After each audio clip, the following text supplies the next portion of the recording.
কি রে, তোরা হাসতে তো দেরি করলি কেন? হ্যাঁ, এই ওদের খেলাটা শেষ হইতেছে, এখনই আমরা ঢুকে যেতে পারবো। শোন, তোর চোখ, কান, মন সব খোলা রেখে শোন। মিথিলা তোর ভাবি।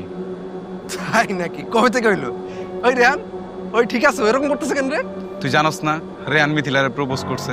না, এটা তো জানতাম না। এটা তো রেহান তো এত ফেমাস না যে এটা ব্রেকিং নিউজ হয়ে যাবে, বুঝছোস? শুনে রাখ, যতদিন মিথিলা রেহানরে রিজেক্ট না করবো ততদিন কারো এন্ট্রি নিষেধ। এটা কি আমাদের ভার্সিটি নোটিশ বোর্ডে আইছে নাকি?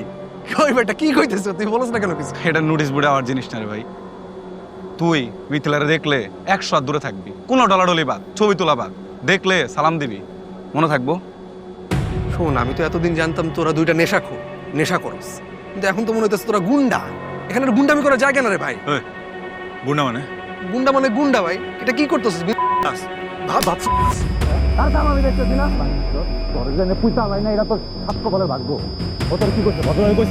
ভদ্রভাবে কইছে না দূরে থাকতে নিজের থেকে দূরে। ছাড় রে, ছাড়, ছাড়।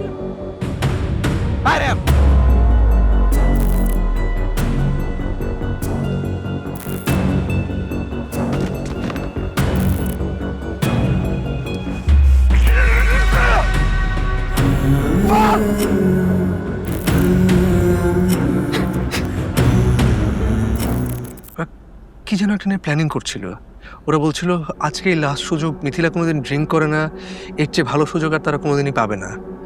তারপর হঠাৎ করে শুভ চলে আসে। ওরা তিনজন মিলে প্ল্যানিং করা শুরু করেছে কিভাবে আমাকে তাড়াতাড়ি ওখান থেকে বের করে দিয়ে মিথিলাকে ড্রিঙ্ক করিয়ে তাকে ড্রাঙ্ক করে সেই সুযোগটা নিয়ে যায়।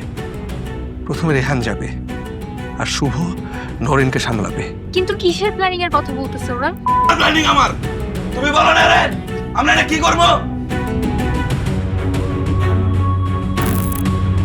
এটা ওদের সবারই একটা মাস্টার প্ল্যান ছিল।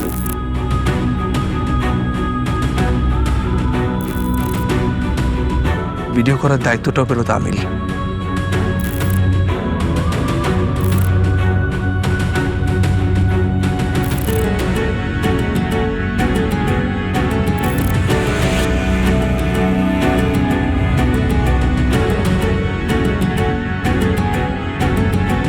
এই জন্য ওরা আমাকে বের করার জন্য এরকম উঠে পড়ে লেগেছিল। বাইরে বাইরে বাইরে